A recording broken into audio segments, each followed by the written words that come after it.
রোহিঙ্গা ইস্যুতে মিয়ানমারের সঙ্গে সরাসরি আলোচনায় বাংলাদেশকে সহায়তা করবে চীন। বেইজিংয়ে প্রধানমন্ত্রী তারেক রহমানের বৈঠকে প্রেসিডেন্ট শি জিনপিং। ত্রিদেশীয় ইকোনমিক করিডোর নিয়ে আলোচনা।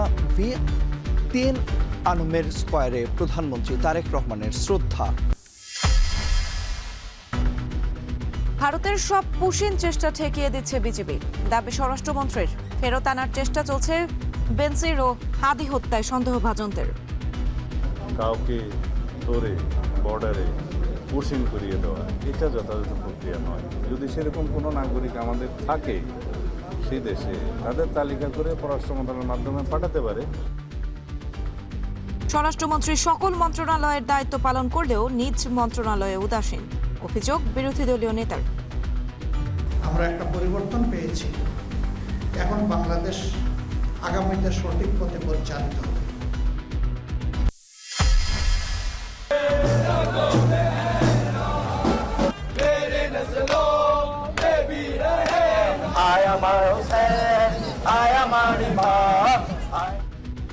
পবিত্র আশুরা উপলক্ষে হোসাইনি দালান ইমামবাড়া থেকে তাজিয়া মিছিল। শোকের আবহে রাজধানীর বিভিন্ন সড়ক প্রদক্ষিণ। ঢাকার বাইরেও নানা আয়োজন। রাজধানীতে সরবরাহ বাড়ায় সবজির বাজারে স্বস্তি। ঢাকায় মাছের দাম আগের মতো থাকলেও চট্টগ্রামে ইলিশের দাম চড়া।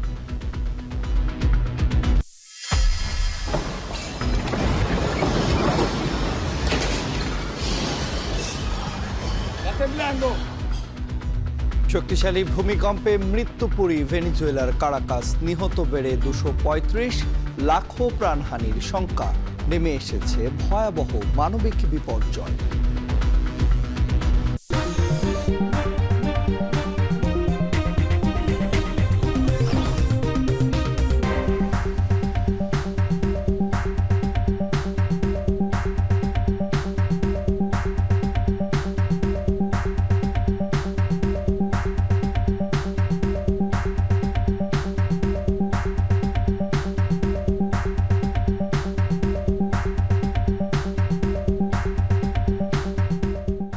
স্বাগত এখন দুপুরে পুরো আয়োজনে আপনাদের সঙ্গে আছি আমরা দুজন। আমি তন্ময় কুমার রায় এবং আমি সুমাইরা আছি।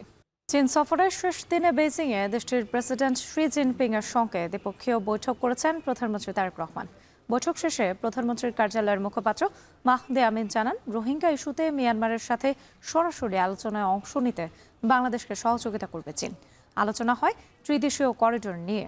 এছাড়া জ্বালানি ও বিদ্যুৎ সংকটের সহায়তা সহ চট্টগ্রাম ও মোংলা বন্দরের আধুনিকায়নে পাশে থাকার আশ্বাস দিয়েছে চীন। বিস্তারিত থাকছে প্রতিবেদনে। বেইজিংয়ের তিয়েন আনমেন স্কয়ারে চীনের বীরদের স্মরণে নির্মিত স্মৃতিস্তম্ভে শ্রদ্ধা জানিয়ে শুক্রবার দিনের কর্মসূচি শুরু করেন প্রধানমন্ত্রী তারেক রহমান। সঙ্গে ছিলেন সহধর্মিনী ডাক্তার জোবাইদা রহমান সহ সফরসঙ্গীরা। দুই দেশে জাতীয় সঙ্গীত পরিবেশনের সঙ্গে ভিউগলে বাজানো হয় করুণ সুর। এ সময় পুষ্পস্তবক অর্পণে চীনের বীরদের শ্রদ্ধায় কিছুক্ষণ নীরবে দাঁড়িয়ে থাকেন প্রধানমন্ত্রী তারেক রহমান। পরে বেইজিংয়ের গেট হল অব দ্য পিপলে প্রধানমন্ত্রী তারেক রহমান ও চীনের প্রেসিডেন্ট শি জিনপিং এর মধ্যে দ্বিপক্ষীয় বৈঠক অনুষ্ঠিত হয়, যেখানে আরও 4টি সমঝোতা স্মারক সই হয়। বৈঠক শেষে প্রধানমন্ত্রীর কার্যালয়ের মুখপাত্র মাহদি আমিন জানান, বাংলাদেশে জ্বালানি ও বিদ্যুৎ সংকটে পাশে থাকার বিষয়ে আশ্বস্ত করেছে চীন। তিনি বলেন, চট্টগ্রাম ও মোংলা বন্দরের আধুনিকায়নে সহযোগিতা করবে চীন। আজকে কানেক্টিভিটি নিয়ে ডিটেইলে কথা হয়েছে প্রেসিডেন্ট শি জিনপিং এর সাথে মাননীয় প্রধানমন্ত্রী জনাব তারেক রহমানের, এবং সেখানে প্রস্তাবনা এসেছে যে কিভাবে বাংলাদেশ থেকে মায়ানমার এবং চীন হয়ে একটি ইকোনমিক করিডোর তৈরি করা যায়। যে ইকোনমিক করিডোরের মূল উদ্দেশ্য হবে বাংলাদেশের অর্থনৈতিক আরো ব্যাপ্তি বাড়ানো, ইকোনমিক ট্রানজিশন বাড়ানো এবং মাল্টিমোডাল ট্রান্সপোর্টেশনটাকে আরো এনহ্যান্স করা। মাহদি আমিন আরও বলেন, রোহিঙ্গা ইস্যুতে মায়ানমারের সাথে সরাসরি আলোচনায় অংশ নিতে বাংলাদেশকে সহযোগিতা করবে চীন। শীঘ্রই এই কাজ শুরু হবে বলেও জানান তিনি। এছাড়া চীন থেকে মায়ানমার হয়ে বাংলাদেশ পর্যন্ত ইকোনমিক করিডোরের বিষয়ে আলোচনা হয়েছে। বিশ্ব দরবারে যেভাবে বাংলাদেশকে তুলে ধরছেন, শোল্ডার টু শোল্ডার স্ট্যান্ড করছেন এবং যেভাবে রিসিভড হচ্ছেন যে ডিগনিফাইড ওয়েতে, এটা বাংলাদেশের জন্য একটা অনেক বড় গৌরবের বিষয়। চীনের প্রেসিডেন্টের সঙ্গে বৈঠকের আগে দেশটির ন্যাশনাল পিপল কংগ্রেসের স্ট্যান্ডিং কমিটির চেয়ারম্যান জাও লেজি একই স্থানে বাংলাদেশের প্রধানমন্ত্রীর সঙ্গে সৌজন্য সাক্ষাৎ করেন। মিয়া আমিরুল, এখন, ঢাকা। বেইজিংয়ে প্রধানমন্ত্রী তারেক রহমানের সঙ্গে বৈঠক করেছেন চীনের প্রেসিডেন্ট শি জিনপিং। প্রধানমন্ত্রী তারেক রহমানের চীন সফরের বিস্তারিত খবর জানাতে বেইজিং থেকে আমাদের সঙ্গে যুক্ত আছেন সহকর্মী সাব্বির। রোজ যাচ্ছি রোজের কাছে। রোজ, আজ কোনো সমঝোতা সই হয়েছে কিনা, যদি হয়ে থাকে সেটি আসলে কি বিষয়ে সই হয়েছে, এবং একই সঙ্গে জানাবেন যে আজ আর কি কি কর্মসূচি রয়েছে বাংলাদেশের প্রধানমন্ত্রী তারেক রহমানের?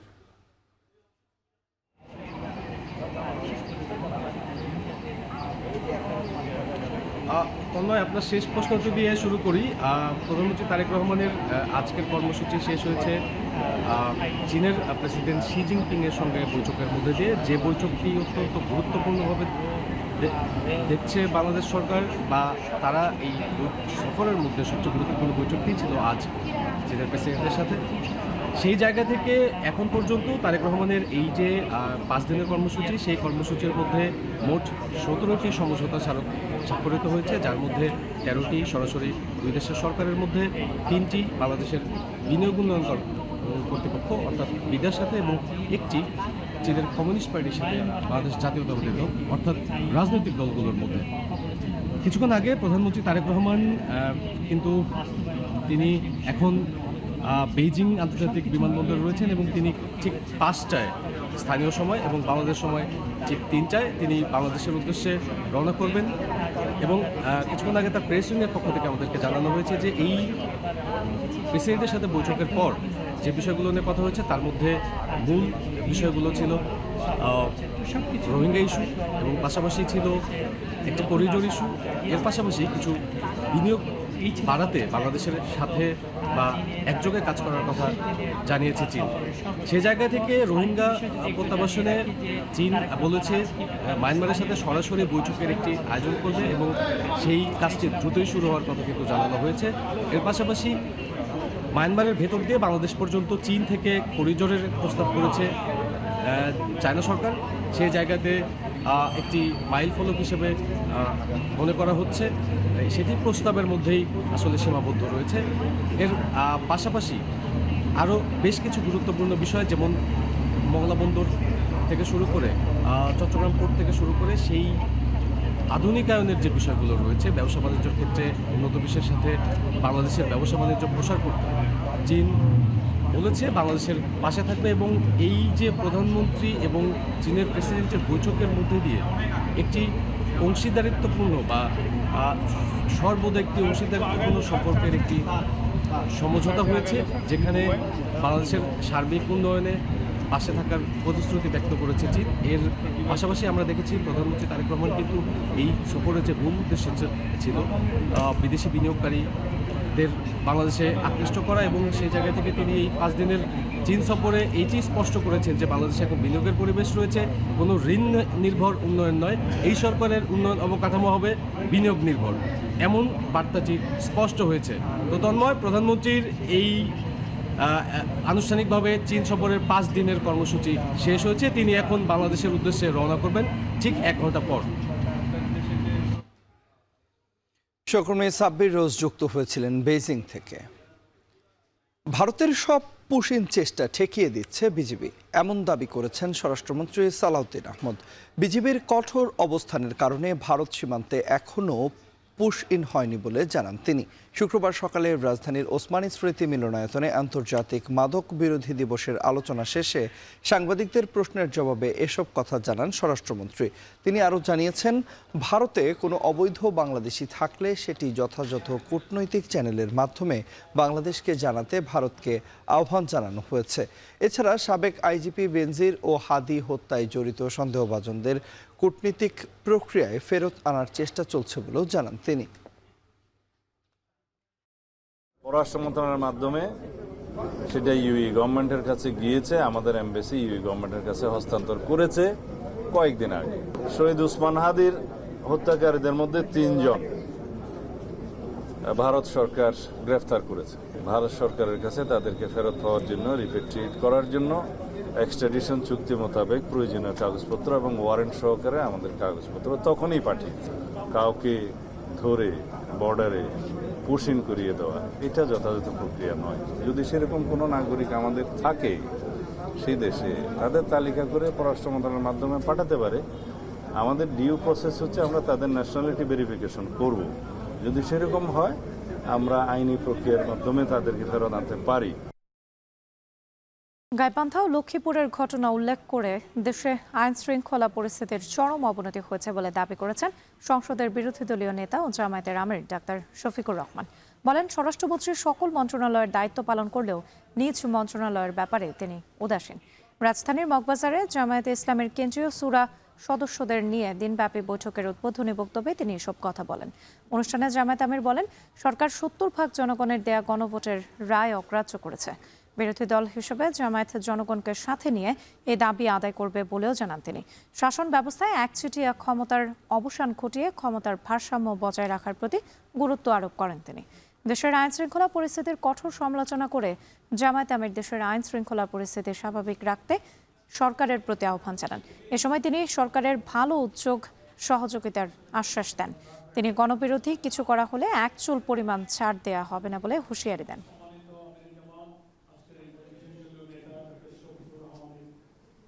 গণ অভ্যুত্থানের পর মানুষ বড় আশায় বুক বেঁধেছিল যে এতগুলা মানুষের ত্যাগ এবং জীবনের বিনিময়ে আমরা একটা পরিবর্তন পেয়েছি। এখন বাংলাদেশ আগামীতে সঠিক পথে পরিচালিত হবে। গাইবান্ধার শাহঘাটায় স্কুলের কমিটি দখল করার লালসা পূরণ করার জন্য ইসলামী ছাত্র শিবিরের একজন তরুণ দায়িত্বশীলকে খুন করা হয়েছে ঘটনাস্থলে। সমাজ ভালো নেই, 5 বছর 7 বছর যাদের বয়স, মেয়ে শিশুদেরকে ধর্ষণ করা হচ্ছে, তারপরে খুন করা হচ্ছে। গুমের শিকার পরিবারের সদস্যদের জন্য ভাতার ব্যবস্থা করা হবে বলে জানিয়েছেন স্থানীয় সরকার মন্ত্রী এবং বিএনপি মহাসচিব মির্জা ফখরুল ইসলাম আলমগীর। শুক্রবার সকালে গুম ও নির্যাতনের শিকার পরিবারের সদস্যদের নিয়ে রাজধানীর কৃষিবিদ ইনস্টিটিউটে মায়ের ডাক ও হিউম্যান রাইটস ডেভেলপমেন্ট সেন্টার আয়োজিত এক সংলাপে কথা বলেন তিনি। মির্জা ফখরুল আরও বলেছেন, এই বাজেটেই তাদের জন্য ভাতার ব্যবস্থা করা হবে। পাশাপাশি গুমের ঘটনার দ্রুত বিচার করতে সর্বোচ্চ সহযোগিতা করবে সরকার। এ সময় গুমের শিকার পরিবারের আইনি সহায়তা এবং নিরাপত্তা নিশ্চিতের কথাও তুলে ধরেন তিনি।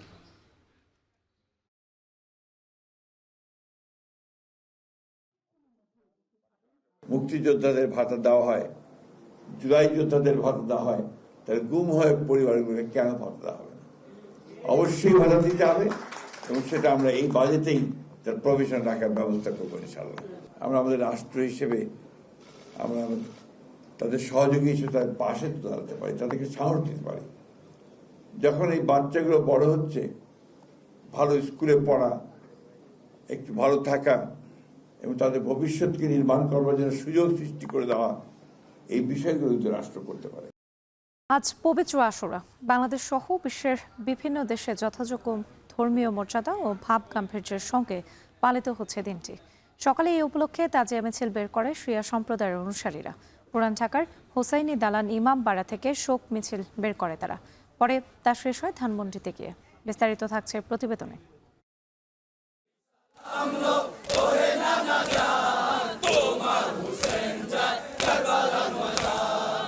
শোকের পতাকা, আবহ আর মাতম, ত্যাগ ও সত্যের চিরন্তন বার্তাকে সঙ্গী করে খালি পায়ে যাত্রা। আশুরার আত্মত্যাগ আর শোক গাথার এমন চিত্র তাজিয়া মিছিলে। হিজরি 61 সনের 10 মহরমের বেদনা বিধুর কারবালার অধ্যায়ের শোক স্মৃতি তুলে ধরতেই এই মিছিল, যেখানে প্রতীকী উপস্থাপনায় কারবালার স্মৃতিবাহী ঘোড়া, নিশানসহ নানা ধর্মীয় প্রতীক নিয়ে অংশ নেন শিয়া সম্প্রদায়ের অনুসারীরা।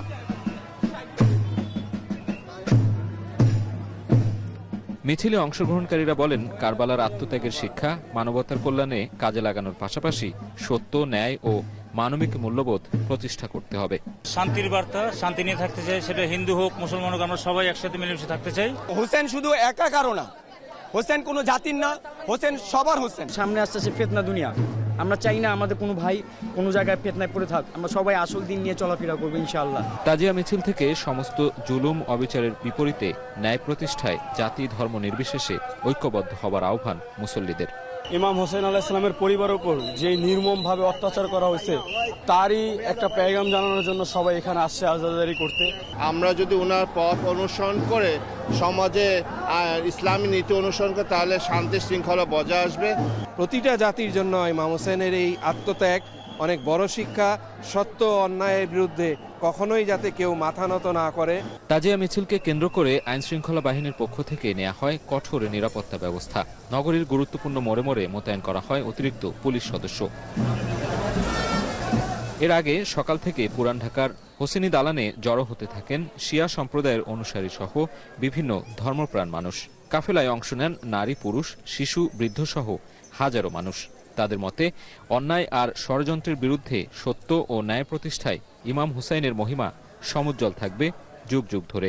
ইমাম হুসেনও কেউ কাছে মাথা নত করেনি, আমরাও করবো না। ইয়াজিদ ইসলামকে ধ্বংস করার জন্য দাঁড়িয়েছিল হযরত ইমাম, সেটাকে 1,24,000 পয়গম্বর দ্বারা আনিত সেই ইসলামকে তিনি রক্ষা করে আজও পৃথিবীর বুকে সবার প্রিয় পাত্রতে রূপান্তরিত হয়েছেন।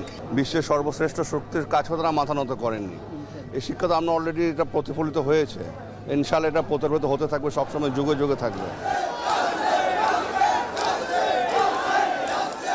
ইসলামের আদর্শকে সমুন্নত রাখতে আশুরার আত্মত্যাগ আর শোকাবহ স্মৃতি সমুজ্জ্বল হয়ে আছে পুরো মুসলিম উম্মার কাছে।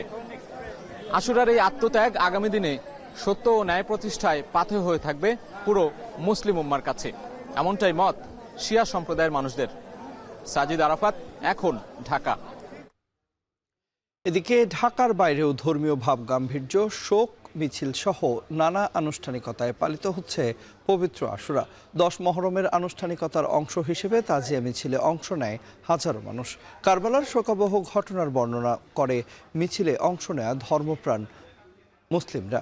একই সঙ্গে তারা জানিয়েছেন, আশুরা মুসলিমদের হৃদয়ে রক্তক্ষরণকারী এক ইতিহাস। সহকর্মীদের পাঠানো তথ্য ছবিতে দেখুন বিস্তারিত। প্রায় 1400 বছর আগে কারবালার প্রান্তরে নির্মম হত্যার শিকার হন হজরত মুহাম্মদ সাল্লাল্লাহু আলাইহি সাল্লামের দৌহিত্র ইমাম হোসেন রাদিয়াল্লাহু তাআলা আনহু। সেই বেদনাবিধুর স্মৃতিকে চিরস্মরণীয় করে রাখতে প্রতি বছর 10 মহররম পালিত হয় পবিত্র আশুরা। তাজিয়া মিছিল সহ বিশেষ আয়োজন থাকে শিয়া সম্প্রদায়ের। সকালে বরিশালের কাউনিয়া মরকখোলার পুল থেকে তাজিয়া মিছিল বের হয়। ব্যানার, ফেস্টুন, রঙিন পতাকা নিয়ে মিছিলটি নগরীর প্রধান প্রধান সড়ক প্রদক্ষিণ করে। পাক পাঞ্জাতন পরিষদের আয়োজনে এই মিছিল শেষে বিভিন্ন স্থানে মিলাদ মাহফিল ও তাবারক বিতরণ করা হয়। 10ই মুহররম ইসলামের বিজয়, দ্বীনের বিজয়, রাসূলের উম্মতের বিজয়। আমরা সমাজে একটা বার্তা পৌঁছে দিতে চাই, সেটা হলো এই, শিয়া কিংবা সুন্নি নয়, আমরা সবাই মুসলমান, এটাই আমাদের সবচেয়ে বড় পরিচয়। এদিকে মুসলমানদের মধ্যে হানাহানি নয়, বরং ভ্রাতৃপ্রেমে এগিয়ে চলার আহ্বান জানিয়ে চট্টগ্রামেও যথাযথ মর্যাদা ও ধর্মীয় ভাবগাম্ভীর্যে পালন হচ্ছে দিবসটি। সকালে নগরীর সদরঘাট ইমামবাড়া জামে মসজিদ থেকে তাজিয়া মিছিল বের হয়। এতে কারবালার প্রান্তরে যুদ্ধে ব্যবহৃত নিশান ও হজরত ইমাম হোসেন রাদিয়াল্লাহু তাআলা আনহুয়ের কফিনের প্রতীক বহন করা হয়। জালেম যেই হবে আমরা মেনে নিব না, এবং মজলুম যেই ধর্মেরই হোক, মাজলুম যেই বর্ণেরই হোক, যেই জাতেরই হোক, আমরা তাদের সমর্থন করব, সহযোগিতা করব। এবং কারবালার সবচেয়ে বড় শিক্ষাটা হচ্ছে যে ঐক্য, শান্তি, যে এই যে জিনিসগুলো সবার মধ্যে পৌঁছায় দেওয়া, এটা এখন সবার থেকে আশা করি যাতে এটা সবাই পালন করে ভেবে করে। শোক মিছিল আর মাতম সহ রাজশাহীতে পালিত হয় পবিত্র আশুরা। নগরীর বিভিন্ন এলাকায় শিয়া অনুসারীরা দিনটি পালন করে। সকালে নগরীর শিরোইল হোসনি দালান থেকে একাধিক সংগঠন বড় বড় তাজিয়া মিছিল বের করে। এতে অংশ নেয় শতাধিক মানুষ। মিছিলে অংশ নেয়ারা জানান, ইসলামের জন্য ইমাম হোসেনের আত্মত্যাগের স্মরণে উজ্জীবিত হচ্ছেন তারা। কারবালার প্রান্তরে যে মহান শিক্ষাটা ছিল, মহান বিশ্ব ভ্রাতৃত্ব, এটা হলো মূল শিক্ষা। সত্যটাকে মানুষের মনের মাঝে জাগিয়ে তোলা, সত্যকে ধারণ করা, ইমাম হুসাইন আলাইহিস সালামের জীবনকে আমাদের অন্তরে ধারণ করে এই দিনটাকে উদযাপন করা। পবিত্র আশুরা উপলক্ষে খুলনায় শোক ও তাজিয়া মিছিল করে আঞ্জুমানে পাঞ্জাতানি নামে একটি সংগঠন।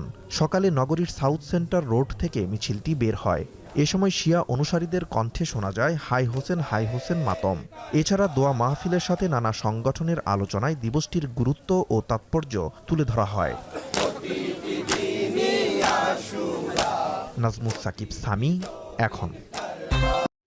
রাজধানীর কাঁচা বাজারগুলোতে বিভিন্ন অঞ্চল থেকে সবজির পর্যাপ্ত সরবরাহ রয়েছে, তবে কিছু কিছু সবজির দাম বেড়েছে, যদিও এখনও দাম নাগালের মধ্যে থাকায় স্বস্তি জানিয়েছেন ক্রেতারা। কমেছে ডিম এবং গরুর মাংসের দাম। বিভিন্ন বাজার ঘুরে বিস্তারিত জানাবেন আফজাল হোসেন। ছুটির দিনে পুরো সপ্তাহের বাজার একসাথে কিনতে এভাবেই কাঁচা বাজারে ভিড় করছেন ক্রেতারা।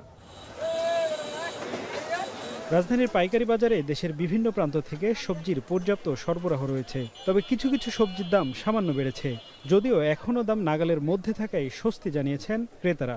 আজ প্রতি কেজি বেগুন ৭০ টাকা, যা আগের সপ্তাহে ছিল ৬০ টাকা। পেঁপে ৩০, ঢেঁড়স ৫০ এবং মানভেদে টমেটো বিক্রি হচ্ছে ৮০ থেকে ১২০ টাকায়। এদিকে মাছের দাম অপরিবর্তিত রয়েছে। প্রতি কেজি পাবদা ৩৬০, শিং ৩৫০, সিলভার ৩৪০, রুই ৩৫০ এবং ইলিশ ১৩০০ থেকে ১৮৫০ টাকায় বিক্রি হচ্ছে।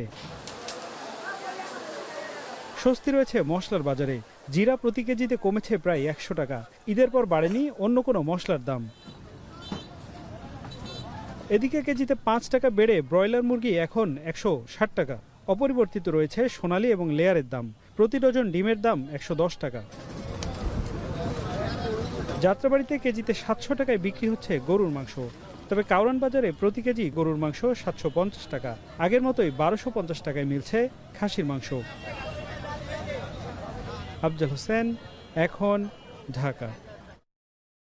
সরবরাহ স্বাভাবিক থাকায় ময়মনসিংহ ও ঝিনাইদহে কমতে শুরু করেছে সবজির দাম। নেত্রকোনায় টানা বৃষ্টির ফলে সরবরাহ ঘাটতিতে ঊর্ধ্বমুখী প্রায় সব ধরনের সবজির দাম। অন্যদিকে চট্টগ্রামে মাছের সরবরাহ বাড়লেও চড়া ইলিশের দাম। প্রতিনিধিদের পাঠানো তথ্য ছবিতে দেখুন বিস্তারিত। ছুটির দিনের সকাল থেকেই ক্রেতা বিক্রেতাদের হাঁকডাকে মুখর ময়মনসিংহের মেছুয়া বাজার। সরবরাহ বাড়ায় কমেছে বেশিরভাগ শাকসবজির দাম। পাইকারিতে মিলছে কেজি প্রতি ৩০ থেকে ৪০ টাকার মধ্যে। কৃষক এবং ফরিয়ারা বলছেন, আবহাওয়া ভালো থাকায় সবজির ফলন ভালো হচ্ছে। আমাদের আশেপাশের যে অঞ্চলে অনেক সবজি উৎপাদন হইতেছে, বা তার পাশাপাশি রংপুর, রাজশাহী, দিনাজপুরতেও সবজি আমদানি হইতেছে, যার কারণে সবকিছুর দাম মোটামুটি নিয়ন্ত্রণে আছে। সীমিত আছে, আগের মতনই আছে দাম। আপনার ২০ টাকা ২২ টাকা মতো আছে। কচু আপনার ৪০-৪২। বেশ কিছুদিন চড়া থাকার পর অবশেষে নিম্নমুখী ঝিনাইদহের সবজির বাজার দর। সপ্তাহের ব্যবধানে বেগুন, পটল, আলু, পেঁয়াজ সহ প্রায় সব ধরনের সবজির দামই কমেছে। বিক্রেতারা বলছেন, আড়ত ও স্থানীয় বাজারে সবজির সরবরাহ বাড়ায় দাম কমতে শুরু করেছে। গত সপ্তাহের তুলনায় কেজি ২-১ টাকা ২-৫ টাকা কম হয়েছে বাজার। বাজারের অবস্থা একটু খুব আমদানি বেশি, দাম খুব কম বর্তমানে। এদিকে উল্টো চিত্র নেত্রকোনায়। টানা বৃষ্টির ফলে সরবরাহ ঘাটতিতে বেড়েছে প্রায় সব ধরনের সবজির দাম। কেজি প্রতি ৩০ থেকে ৫০ টাকার মধ্যে বিক্রি হচ্ছে বেশিরভাগ সবজি। মূলত হাওর বিস্তৃত এলাকা হওয়ায় বর্ষার পানিতে বেশিরভাগ এলাকার কৃষি জমি ডুবে থাকায় উত্তরবঙ্গ সহ দেশের বিভিন্ন স্থান থেকে আসা সবজিতেই জেলার চাহিদা মেটাচ্ছেন ব্যবসায়ীরা।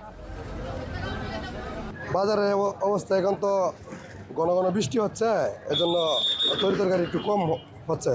এই কদিন তো একটা না বৃষ্টি গেছে, তো বৃষ্টি গেলে আমাদের অর্থ অঞ্চলে কিংবা যে সমস্ত সবজি ছিল সবগুলো, অনেক সবজিগুলো নষ্ট হয়ে গেছে। সাপ্তাহিক ছুটির দিনে চট্টগ্রামের বাজারগুলোতে সামুদ্রিক মাছের সরবরাহ বাড়লেও কমেনি দাম, যা নিয়ে অসন্তোষ সাধারণ ক্রেতাদের মাঝে।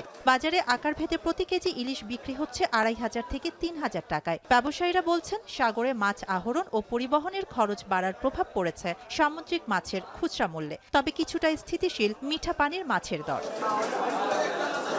শাহানা জাহান, এখন। পরপর দুটি শক্তিশালী ভূমিকম্পের আঘাতে ভেনেজুয়েলায় প্রাণহানির সংখ্যা বেড়ে দাঁড়িয়েছে ২৩৫ জনে। আহত হয়েছেন ৪,০০০-এর বেশি মানুষ। ধ্বংসস্তূপে পরিণত হয়েছে ভেনেজুয়েলার বন্দর নগরী লা গুয়াইরা, রাজধানী কারাকাস এবং এর আশপাশের এলাকাগুলো। এদিকে ধসে পড়া বিভিন্ন ভবনের নিচে এখনও আটকা পড়াদের জীবিত উদ্ধারের নিরন্তর প্রচেষ্টা চালিয়ে যাচ্ছেন উদ্ধারকর্মীরা। এছাড়া ভূমিকম্পে শতাধিক ভবন ধসে পড়ায় গৃহহারা সেখানকার বাসিন্দারা। বিস্তারিত জানাবেন পেনুকা সুলতানা। প্রায় ২৪ ঘন্টা ধরে কারাকাসের চাকাও এলাকার ডন পেপে ভবনের ধ্বংসস্তূপে ছিলেন এই নারী। অবশেষে উদ্ধার কর্মীদের নিরন্তর প্রচেষ্টায় জীবিত উদ্ধার করা হয় তাকে। দ্রুতই পাঠানো হয় হাসপাতালে। বসে নেই উদ্ধার কর্মীরা। কারণ বিধ্বস্ত ভবনের নিচে এখনও চাপা পড়ে আছেন অনেকে। বুধবার মধ্যরাতে জোড়া ভূমিকম্পে ধ্বংসস্তূপে পরিণত হয়েছে ভেনেজুয়েলার বন্দরনগরী লা গুয়াইরা, রাজধানী কারাকাস এবং এর আশেপাশে এলাকাগুলো। এতে হতাহতের সংখ্যা ক্রমেই বাড়ছে। এদিকে ভেনেজুয়েলার স্বরাষ্ট্রমন্ত্রী জানিয়েছেন, ভূমিকম্পে শুধুমাত্র লা গুয়াইরা রাজ্যে ক্ষতিগ্রস্ত হয়েছেন 70,000-এর বেশি পরিবার, ধসে পড়েছে 100-এরও বেশি বাড়িঘর, গৃহহারা হয়েছেন শত শত মানুষ। স্বজনদের হন্যে হয়ে খুঁজছেন জীবিতরা।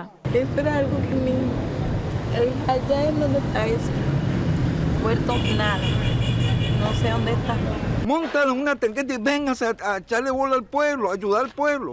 Eso es lo que se quiere. Busquen los tractores, sáquenlos donde sea, pala mecánica, a todos los constructores. Eso es lo que se quiere. ধ্বংসস্তূপে আটকে পড়াদের বাঁচাতে রেড ক্রস ও জাতিসংঘের বিশেষ দল এরই মধ্যে উদ্ধার অভিযান সমন্বয়ের জন্য এগিয়ে এসেছে। যোগ দিয়েছেন স্থানীয়রাও। সবার লক্ষ্য কোনো না কোনোভাবেই আটকে পড়াদের জীবিত উদ্ধার করতে হবে। ক্ষতিগ্রস্ত এলাকা পরিদর্শন করেছেন ভেনেজুয়েলার ভারপ্রাপ্ত president Delcy Rodriguez. Hemos solicitado ayuda internacional. Ya está por aterrizar los primeros rescatistas que llegan de República Dominicana y en las próximas horas llegará del resto de los países y de la comunidad internacional. এদিকে ভেনেজুয়েলার ভয়াবহ ভূমিকম্পের পর হাজার হাজার শিশু ঝুঁকিতে রয়েছে বলে সতর্ক করেছে ইউনিসেফ। পাশাপাশি ভূমিকম্পে ক্ষতিগ্রস্ত এলাকায় বাস করা প্রায় ৩৯ লাখ শিশু ও তাদের পরিবারের জরুরি সহায়তা প্রয়োজন বলে এক বিবৃতিতে জানিয়েছে আন্তর্জাতিক এই সংস্থাটি।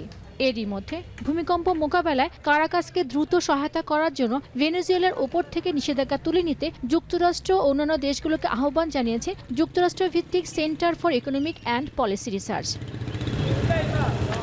পেনিকা সুলতানা, এখন বিশ্ব।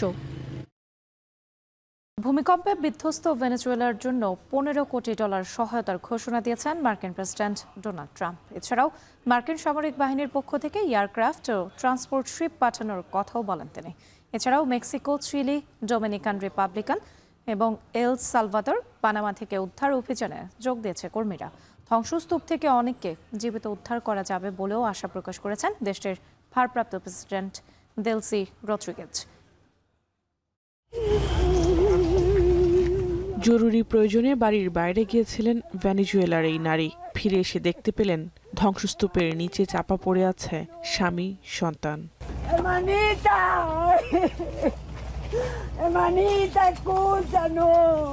এভাবেই ভেনেজুয়েলায় বৃহস্পতিবারের শক্তিশালী ৭ মাত্রার জোড়া ভূমিকম্পে প্রাণ হারিয়েছেন বহু মানুষ।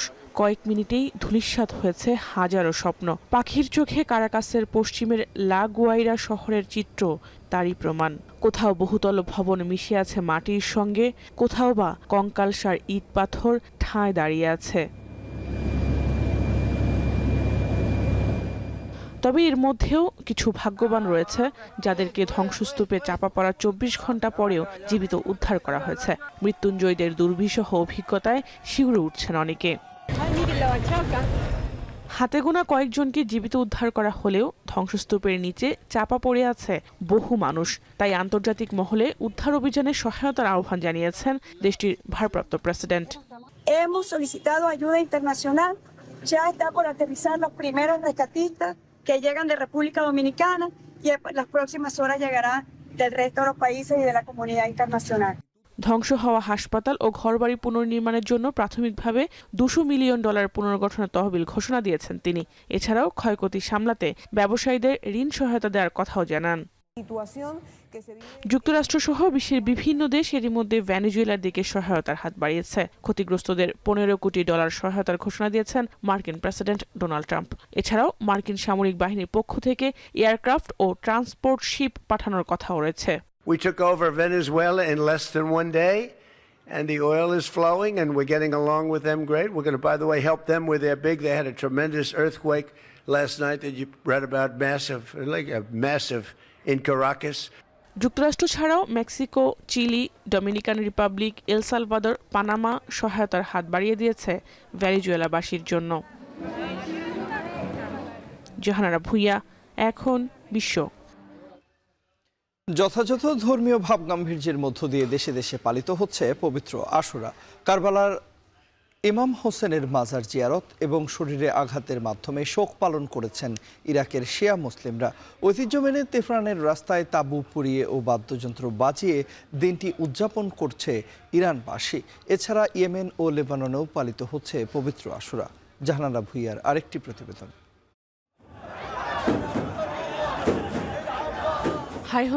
হাই হোসেন ধ্বনিতে কাঁপছে কারবালা। 680 খ্রিস্টাব্দে হিজরি মহরম মাসের 10 তারিখ কারবালার এই প্রান্তরে নির্মম হত্যার শিকার হন নবী করিম হযরত মুহাম্মদ সাল্লাল্লাহু আলাইহি সাল্লামের দৌহিত্র ইমাম হোসেন রাদিয়াল্লাহু আনহু। তার প্রতি জুলুমের প্রতিবাদ ও শোক জানিয়ে প্রতি বছর দিনটি পালন করেন শিয়া মুসলিমরা।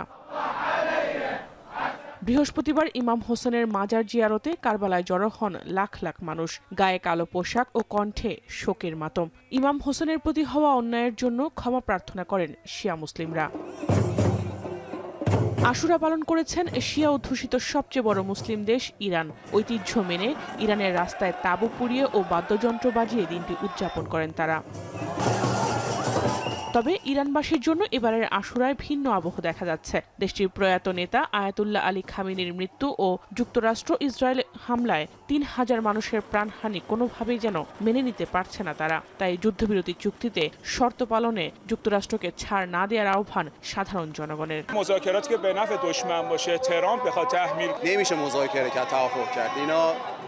رحم نمی‌کنن همونجوری که مدرسه مینو زدن و مردم رو زدن و چون نمیشه اصلا اعتماد نه به ترامپ میشه کرد نمیشه به اسرائیل اعتماد کرد چون همیشه معمولا اسرائیل کسی بوده که همیشه ইয়েমেনের সানায় আশুরা পালন করেছেন হাজারো শিয়া মুসলিম। সে সময় যুক্তরাষ্ট্র ও ইসরায়েলের ধ্বংসযজ্ঞের তীব্র নিন্দা ও প্রতিবাদ জানায় তারা।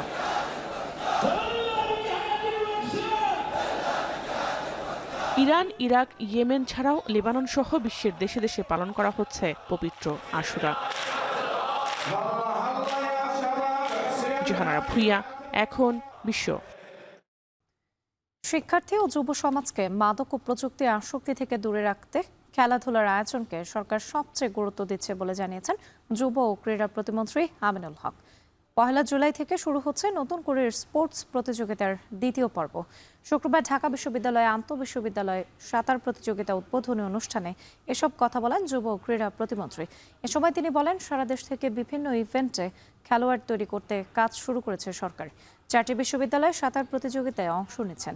ছেলেদের পর্বে সাঁতার প্রতিযোগিতায় চ্যাম্পিয়ন হয় ঢাকা বিশ্ববিদ্যালয়, আর মেয়েদের পর্বে জয়ী হয় যশোর বিজ্ঞান ও প্রযুক্তি বিশ্ববিদ্যালয়। সাঁতারুদের মেডেল সার্টিফিকেট তুলে দিয়েছেন প্রতিমন্ত্রী। পরীক্ষায় পাশ করতে হলে আপনাকে মাঠে আসতে হবে। আমরা সেই রাস্তাটি তৈরি করতে চাই, কারণ আমরা চাই যে আমাদের সন্তানরা প্রথমত সুস্থভাবে গড়ে উঠুক, দ্বিতীয়ত ডিভাইসের হাত থেকে দূরে থাকুক, এবং তৃতীয়ত সর্বোপরি সবচেয়ে গুরুত্বপূর্ণ যে ইস্যুটি, সেটি হচ্ছে যুব সমাজ বা আমাদের ভবিষ্যৎ প্রজন্ম যেভাবে মাদকের করাল গ্রাসে মৃত্যুর কোলে ঢলে পড়ছে, আমরা সেই মাদক থেকে দূরে রাখার জন্য আমি এবং আমাদের সরকার আমরা দৃঢ়ভাবে বিশ্বাস করি খেলাধুলার কোনো বিকল্প নেই। এখন টেলিভিশন ওয়েবসাইটে দেখতে ভিজিট করুন www.ekon.tv। ফেসবুকে দেখুন facebook.com/tv.ekon, আর ইউটিউবে দেখুন youtube.com/c/ekontv।